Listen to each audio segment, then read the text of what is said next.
Sadhguru, this is also called the city of death.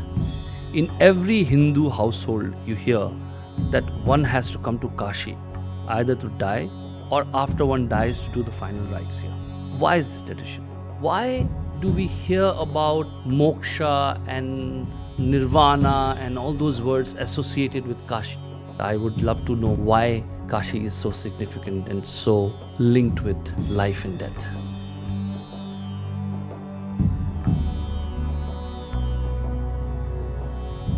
Most people do not choose to live in a great manner. They have an aspiration, at least they want to die in a great way.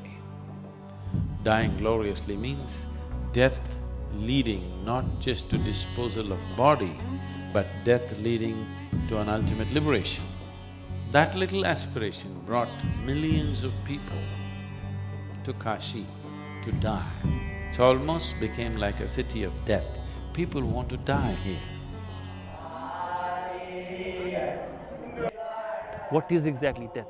Is the decaying of body or the dying of body is death? On one hand, my body is dying, on my thoughts, my ideas are becoming something which the world suppose embraces, and they live without me. So would you call it death? What would you define death as? Have you ever died? Did you die and come back? No. In your experience, no, isn't it? Somebody else may say so, it doesn't matter. In your experience, no. Did you ever see somebody who died and came back? I haven't seen anyone. No. Have you ever seen a dead man? Yeah. You seen a dead man? I've seen dead body. Dead body you have seen. Have you seen a dead man? I don't think so. So you have not seen one, you have not met one, nor have you experienced. So where did you get this idea that you will die? It is learnt thought. That's what. It is a fiction of the ignorant, created by the ignorant. There's no such thing as death. There's just life, life and life, moving from one dimension to another. So only when people are ignorant and their vision of life and their perception of life is very limited to physical nature of the existence, then they will think of life and death. Otherwise, there's just life and life.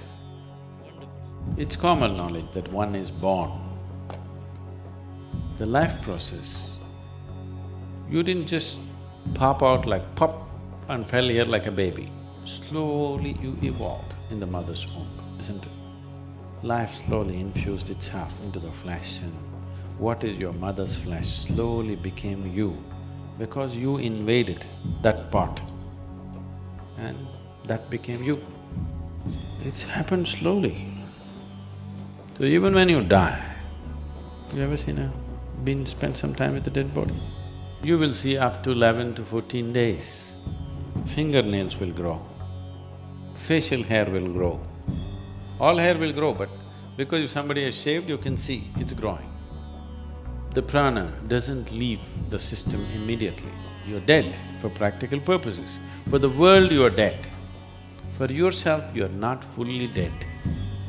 That will take 11 to 14 days. That's the reason the karmas and kriyas are done the way it is done. When you burn the body, it's just instantly out, everything is finished. You must go to Manikarnik Ghat and see. On an average in Kashi, every day about 40 to 50 bodies are burnt. Just sit there for 3 days. If you sit in sadhana there just for 3 days, you will see what a difference it will make. Simply because this energy is being forcefully ejected from the body. Phenomenal amount of energy, and if you know how to use it, this is the reason why all the certain types of yogis are doing sadhana, including Shiva himself, always doing sadhana in the cremation ground, because without harming any life, you still can make use of life. And especially when fire is there, the element fire creates a certain aura or a certain sense of akash around it always. Akash is significant for human perception. Only where there is akash, a strong presence of akash, one's ability to perceive is enhanced.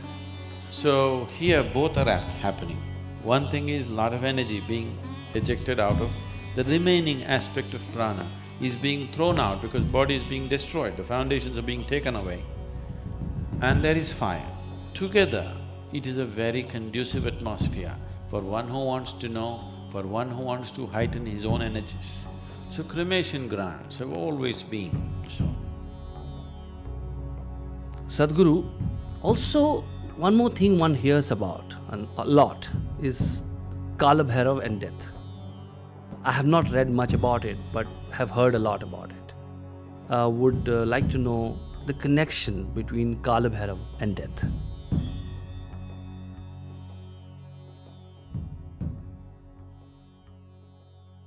Mahadeva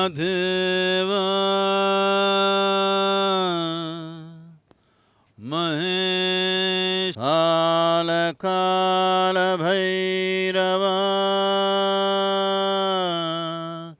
Maharatre.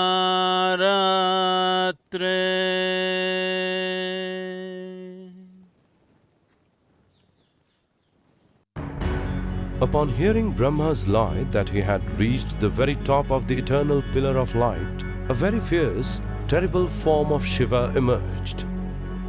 He was Kal Bhairav, the Lord of Death, who ripped off Brahma's fifth head in an instant. This, however, made him guilty of Brahma Hatya, the sin of killing a Brahmin, and a Brahma's skull immediately stuck to Bhairava's hand. To get rid of the skull, Bhairava took on the Kapala Vrata, or the vow of the skull. To absolve himself of the sin, he wandered across the land, using the skull as a begging bowl. Seeing this, Vishnu advised Bhairava that returning to Kashi, where he had revealed his true form, was his only salvation. As soon as Bhairava entered Kashi, the skull fell. The ground upon which this skull fell was known as Kapala Mochana Tirtha, where the original Kal Bhairav temple was established.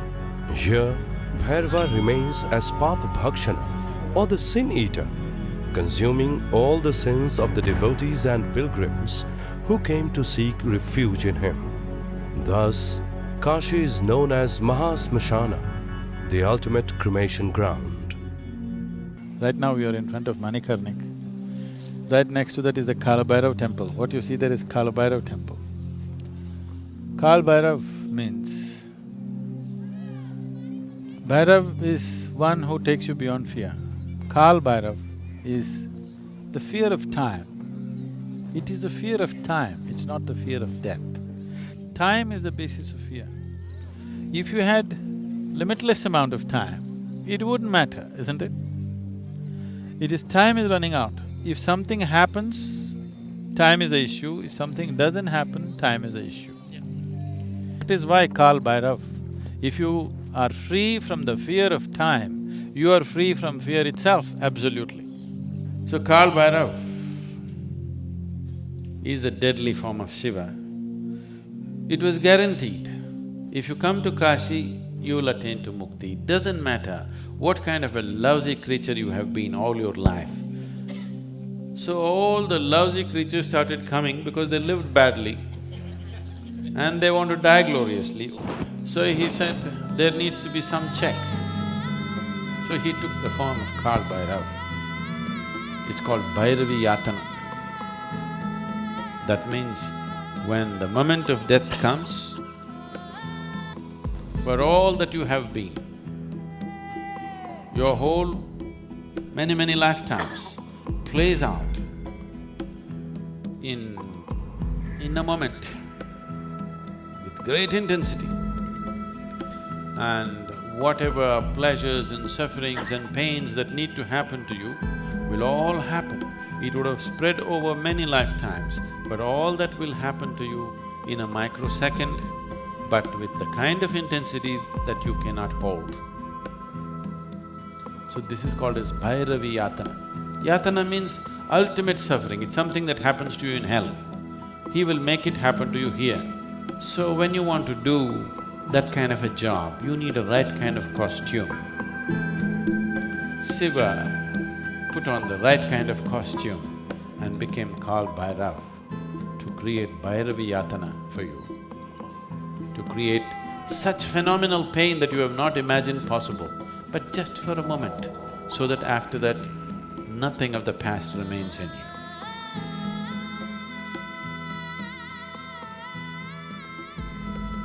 It is said that whoever commits a sin in the city of Kashi will be doomed by Kal Bhairav to wander as a pishacha in a tortured, disembodied state. Even for such tormented beings, the city of Kashi offers liberation at the Pishach-mochan temple. This wretched state is far worse than that of the Bhairavi Yatana, as the torturous lifespan of a pishacha is 3 lakh years. Pishach-mochan, said to have once been a pishacha himself, was assigned by Kal Bhairava to carry out this role of delivering even the most sinful into ultimate liberation.